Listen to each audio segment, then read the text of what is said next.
Hello గురువుగారు, నమస్తే. దీర్ఘాయుష్మాన్ భవ. ఎందుకులే గురువుగారు, నా భార్యకు అమ్మా నాన్నకు మధ్య పడలేక చస్తున్నా. బాబు, అలా అనుకు నాన్న. నీ భార్య ఎలా ఉన్నా నీ అమ్మా నాన్న నీవంటే ప్రేమ కాబట్టి అడ్జస్ట్ అయిపోయి నీకు సుఖం కలగజేస్తారులే. గురువుగారు, వాళ్ళు మంకుపట్టు పడతారు గురువుగారు. లేదులే నాన్న, వాళ్ళకు నీ మీద ప్రేమ కదా. ఏదో మాకేం కావాలి, వాడు సంతోషంగా ఉంటే చాలు అని చెప్పి మీ సంసారంలో దూరకుండా సంతోషంగా ఉండి మీకు అనుకూలంగా ఉంటారు. గురువుగారు, వీళ్ళ గొడవల మధ్య చిన్నోని చూసుకోలేకపోతున్నాను, టెన్షన్ అయిపోతున్నది గురువుగారు. పర్వాలేదు బాబు, అమ్మా నాన్నకు చెప్పుకో, మిమ్మల్ని బాగా చూసుకుంటాను. నా భార్య కూడా చిన్నదే కదా, మెల్లగా అర్థం చేసుకుంటుంది. మీకు ప్రస్తుతం ఏ అత్యవసరాలు లేవు కదా. సాంప్రదాయాలు తొక్కా తోలు అని చెప్తే మా జీవితాలు నాశనం అవుతాయి.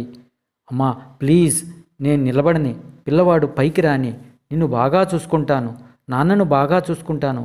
అనవసరంగా మీరు బీరాలకు పోతే మధ్యలో నా జీవితం నాశనం, నా సుఖం పోతుంది.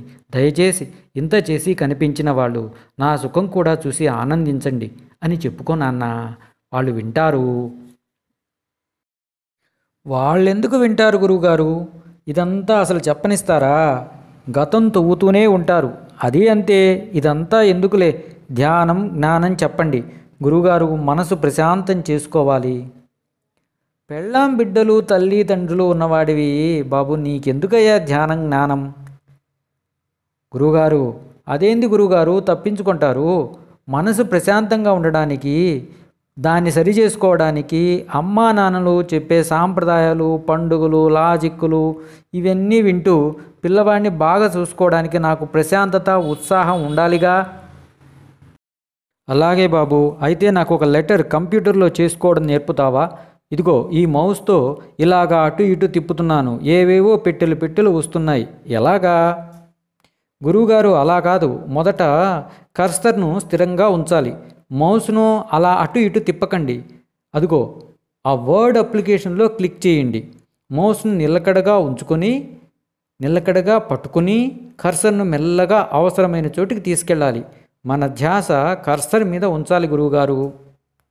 బాబు, అదేనయ్యా నేను చెప్పేది. నీ జీవితంలో ఇన్ని విండోలు ఉన్నా కర్సర్ మీద, అంటే నీ స్పృహ మీదనే నువ్వు ధ్యాస పెట్టు. అది నిలకడగా ఉంటే మెల్లగా అప్పుడు పనులు చేసుకోవచ్చు. నీకు మూలమైన నీ స్పృహ మీద సదా ధ్యాస ఉంచి ఏ పనైనా చేసుకో. అలాగే గురువుగారు, కంప్యూటర్లో కర్సర్ లాగా నా శరీరంలో ఈ స్పృహ అన్నమాట. ఇంతకు స్పృహ అంటే ఏమిటి గురువుగారు? బాబు, అదే నువ్వు. గురువుగారు, నా స్పృహ మీద నేను ధ్యాస ఉంచాలి అంతేగా? అవును బాబు, నువ్వే స్పృహ. స్పృహ మీద ధ్యాస పెట్టాలి. నీపై నువ్వే ధ్యాస పెట్టాలి. నీ స్పృహ మీద నువ్వే ధ్యాస పెట్టాలి. అంతే, ఇక ఏ పనైనా చేసుకోవచ్చు. దీర్ఘాయుష్మాన్ భవా, శుభం భూయాత్. గురువుగారు, నా మిస్సెస్ నా మాట బొత్తిగా వినటం లేదు గురువుగారు. బాబు, కొంచెం మెలకువ ఉండాలయ్యా. నా డార్లింగ్ నువ్వే కదా. చూడు, నేను పిల్లవాడిని బాగా చూసుకుంటున్నాను. వాడికి డైపర్ దగ్గర నుంచి అన్నీ తెచ్చి పెడుతున్నాను.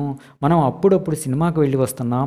బాధ్యతగా ఉద్యోగం చేసి డబ్బులు తెచ్చి అన్ని ఖర్చులు పెడుతున్నాను. నీ మాటే నేను వింటున్నాను కదా. నేను ఎక్కడికన్నా పోతున్నానా?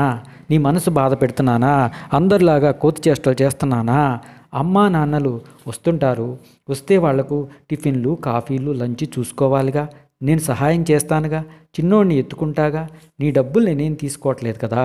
వాళ్ళు సాంప్రదాయాలు తొక్కాతోలు అంటే నేను విననుగా. మనం వాళ్లకు టాబ్లెట్లు, ఫుడ్డు, క్లాత్స్ చూస్తే ఇల్లు కొంచెం నీట్గా ఉంచుకుంటే సరిపోతుంది. నేను అన్నింట్లో విసుక్కోకుండా నీకు సహాయం చేస్తాగా. నేను చెప్పేది వినుకన్నా నా డార్లింగ్, ప్లీజ్. నేను నీకే సపోర్ట్. అయితే మీ అత్త మామ చూసుకోవడం మన ధర్మం కదా. నీకు నాకు మంచి పేరు వస్తుంది. సాంప్రదాయాలు, పండుగలు, పెటకాలు వద్దని వాళ్లకు చెప్పుకుంటానులే కన్నా. నా మాట విను ప్లీజ్ మై డార్లింగ్ అని చెప్పుకోవయ్యా బాబు. సంసారం ఆనందమయం అవుతుంది.